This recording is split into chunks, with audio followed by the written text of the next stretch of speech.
Enter, grasshopper. Find sanctuary in peaceful garden. Holy shit. Did zombies get in? Are you okay? Sweet anger goes through us. It is how universe tell us who target should be. Hi, I'm Rob Cram, and today we're taking a look at Capcom's Dead Rising 3 Apocalypse Edition, which is available now on PC after enjoying success as one of the Xbox One launch exclusives. You can check the link to our review here. What's included in this PC porting is the main game featuring Have-A-Go hero Nick Ramos, with its more challenging Nightmare Mode option unlocked from the start. Then there are 4 additional episodes which were added as DLC extras on the Xbox One. So in total, there's lots to get through, considering each of the additional episodes can add several hours and beyond each to the main game. What's worth noting here is that players have the option to jump in or out of the episodes at leisure at any time to mix things up if desired, all the while keeping their overall character level synonymous across all episodes, including the main game.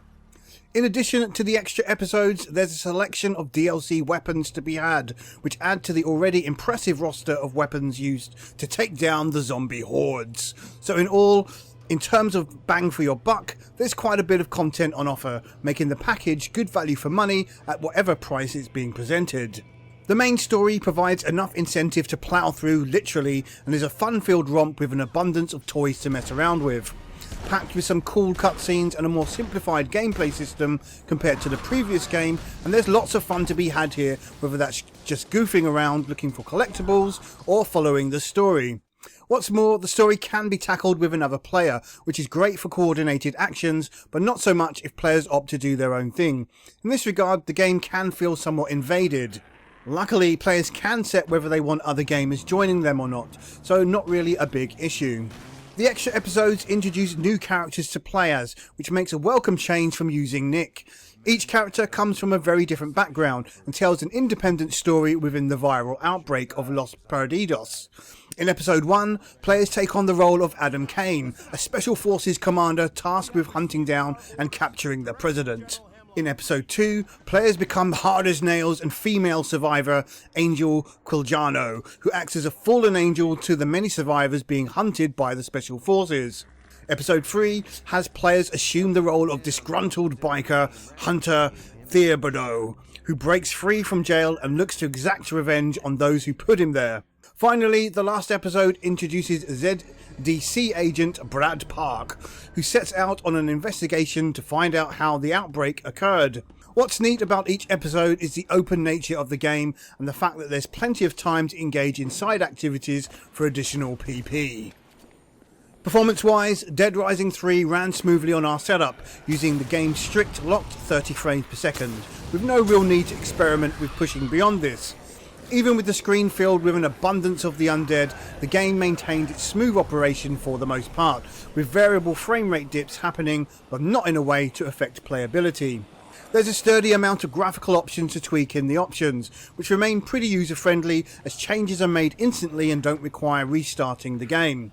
There's enough variation on offer to get the game running well even on lower end machines, and way beyond that at the opposite end of the scale. However, in terms of overall visual quality, the bonus of 1080p is welcome, providing a more refined look, but there's not a massive difference compared to the Xbox One version, with seemingly little added to highlight the strengths of the PC platform. It appears Capcom have opted to sit comfortably in the middle ground here, which is understandable. It has to be noted that it's not all plain sailing with the game, as it's been widely reported that many users are suffering from crashes and other annoyances. This has to be considered before purchase, and can only highlight the prudence in waiting for an update or fixes from the community, of which there are some already available, and Capcom are working on an update.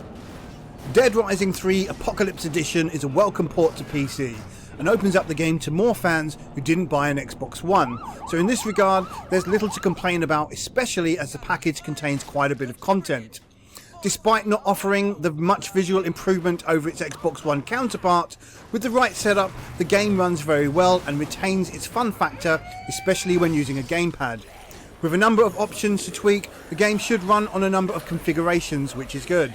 However, caution has to be exercised in terms of compatibility, and as mentioned, if this is a concern, then waiting to see how things develop would be wise. Dead Rising 3 Apocalypse Edition scores 8.5 out of 10. I'm Rob Cram, thanks for watching.